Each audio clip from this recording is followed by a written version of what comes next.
जब प्रधानमंत्री ने ये कहा था 2014 से पहले देश में पैदा होने पर लोगों को शर्म आती थी, ये किसके खिलाफ था? ये आप क्यों नहीं अध्यक्ष हो सकते? मोदी जी की जो दूरदृष्टि है लोग उसको नहीं समझ पाते। हमने राहुल गांधी से 10 साल युवा अध्यक्ष चुना है। क्यों नहीं? राहुल गांधी से 10 साल यंगर आदमी को चुना बीजेपी का अध्यक्ष। अगला प्रधानमंत्री भी क्या 85 प्लस 10 85 के होंगे? मोदी जी के नेतृत्व के अलावा यदि कोई विचार कर रहा है, इसका मतलब वो भारत के भविष्य के साथ खिलवाड़ करने की सोच है। वो देशद्रोही है। कब तक रहे मोदी जी प्रधानमंत्री या कब तक उनको रहना चाहिए? जब तक भारत विकसित ना हो जाए। कौन होगा अगला प्रधानमंत्री? जब भी होगा हमारे यहाँ नहीं बता सकते, पर इनके यहाँ अब हमारे तरफ हाथ मत डालिए। नहीं गलत है। हमेशा प्रॉब्लम क्या कांग्रेस के जमाने में विदेशी कंपनियों के साथ खड़े हो जाते हैं, भारतीय कंपनियां पीछे। अच्छा, पर सुधांशु जी, राम मंदिर बन चुका, अब आगे बढ़ जाना चाहिए ना आपको। बाबरी मस्जिद, ये बार बार आप घूम फिर कर वही मुद्दे पर क्यों देश की राजनीति को लाते हैं? बाबरी मस्जिद कौन बना रहा है?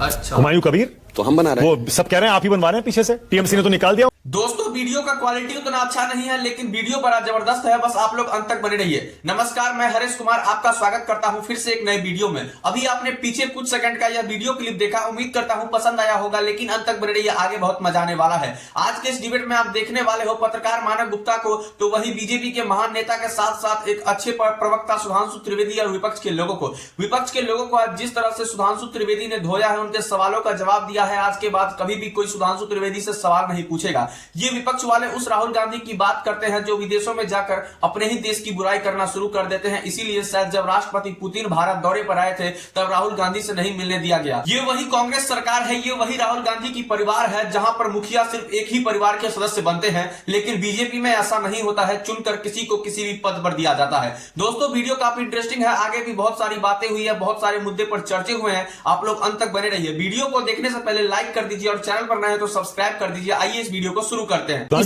ये तो पूरी दुनिया इतनी छोटी हो गई। मैं कल भी कह रहा था अपने शो पर, डिजिटल इंडिया है। हिंदुस्तान में बोलिए, जर्मनी में बोलिए, अमेरिका में बोलिए, कहीं भी बोलिए, सोशल मीडिया पर तो सब जगह लोग पढ़ी सुनी लेते हैं। तो देश में बोलने में और विदेश में बोलने में क्या फर्क है? वही बात यहां कह रहे हैं, वहां कह रहे हैं, जो यहां कहते हैं वो। भारत की संसद में भारत के फाइनेंस मिनिस्टर चिदम्बरम साहब ने बोला था कि भाई डिजिटल ट्रांसफॉर्मेशन भारत में पॉसिबल नहीं है, लोग कम पढ़े लिखे हैं, लिटरेसी रेट कम है, टैक्स हैवी कम है। अगर प्रधानमंत्री मोदी जी को उस पर विश्वास था, आज क्या है सर, डिजिटल ट्रांजैक्शन में इंडिया नंबर 1 का कंट्री है वर्ल्ड में, और नॉट ओनली नंबर 1। आपने तो मेरा सवाल ही घुमा दिया। पूरी बात सुनिए तब समझ में आता है ना। आप डिजिटल की बात समझिए। 49% डिजिटल ट्रांजैक्शन हम करते हैं, which is put US and China together, तो हमारा ज्यादा है। और सुनिए, यूपीआई सरपास करके वीजा को हाईएस्ट डिजिटल ट्रांसफॉर्मेशन वाला बन गया। इसीलिए मैं कह रहा हूं, डिजिटल में भी अगर देखना है तो मोदी से सीख लो ना भाई। यहां बोलो या वहां बोलो देश के हित में बोलो। पर जब प्रधानमंत्री ने यह कहा था 2014 से पहले देश में पैदा होने पर लोगों को शर्म आती थी,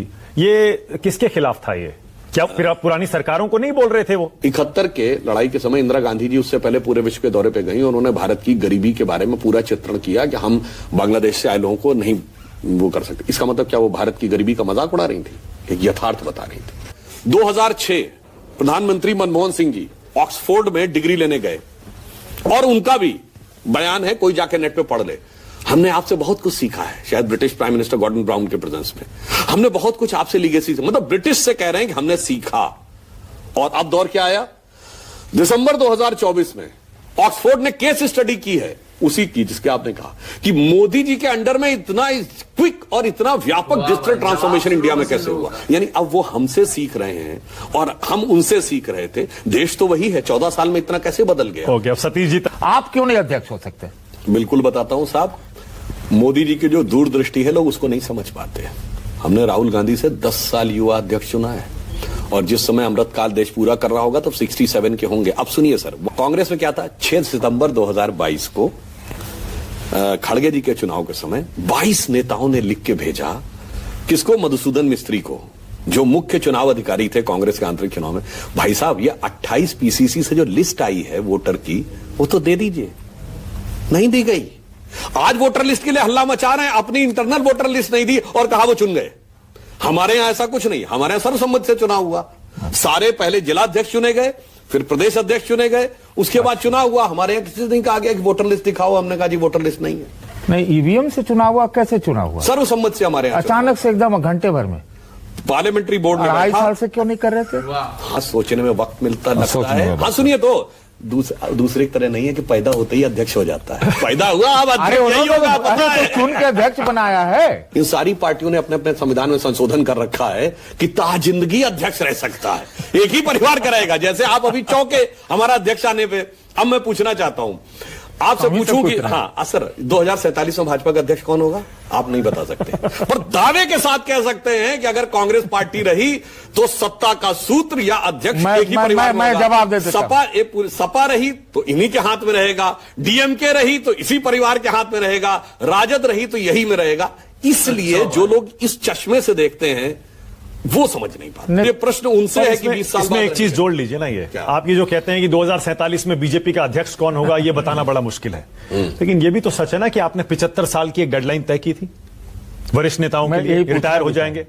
युवा बोले राहुल गांधी लागू नहीं है, राहुल गांधी से 10 साल यंगर आदमी को चुना बीजेपी का अध्यक्ष। अगला प्रधानमंत्री भी क्या 85 प्लस 10 85 के होंगे, 75 प्लस 10। यहां पर भी एक बात मैं कहना चाहता हूं, आज देश जिस चुनौतीपूर्ण दौर में गुजर रहा है बहुत साफ है।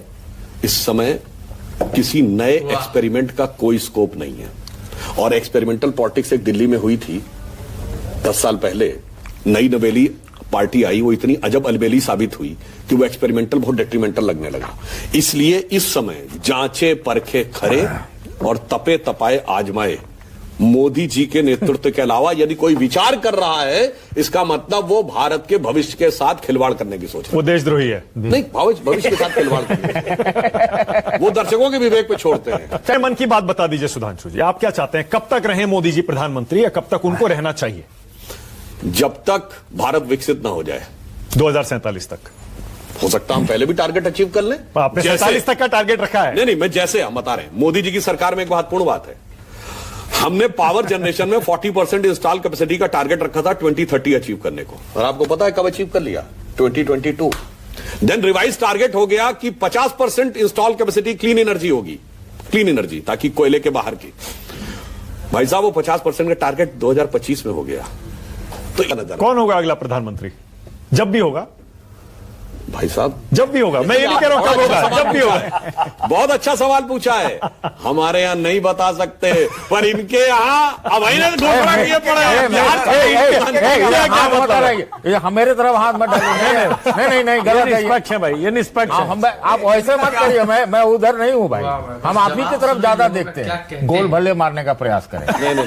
लेकिन मैं एक सवाल करता हूँ, आपकी भावनाएं अगर उससे आहत हुई तो मैं अपना वाक्य बाहर लेता हूँ, बाकी दर्शकों के विवेक पे छोड़। नहीं छोड़ दे। एक रिपोर्ट आई है, वर्ल्ड इनइक्वालिटी रिपोर्ट। आप तो बहुत विद्वान आदमी हैं, उसमें हम देख रहे हैं कि 1980 के दशक में चीन हमसे खराब स्थिति में था। आज जो 25 की रिपोर्ट आई है, जो पिकेटी रिपोर्ट होता है, उसमें कह रहा है कि हम बॉटम 50 में इक्वालिटी के इंडेक्स पे। कौन सा विकास? कौन सी रिपोर्ट? रिमी रिपोर्ट आई है जिसमें इक्वालिटी में भारत नंबर 1 पे है। अच्छा, इनइक्वालिटी में। अच्छा, जाके चेक करिए, 25 पॉइंट दिए हुए भारत से। कौन सी रिपोर्ट? पिकेटी रिपोर्ट आप पढ़िए। किसके द्वारा?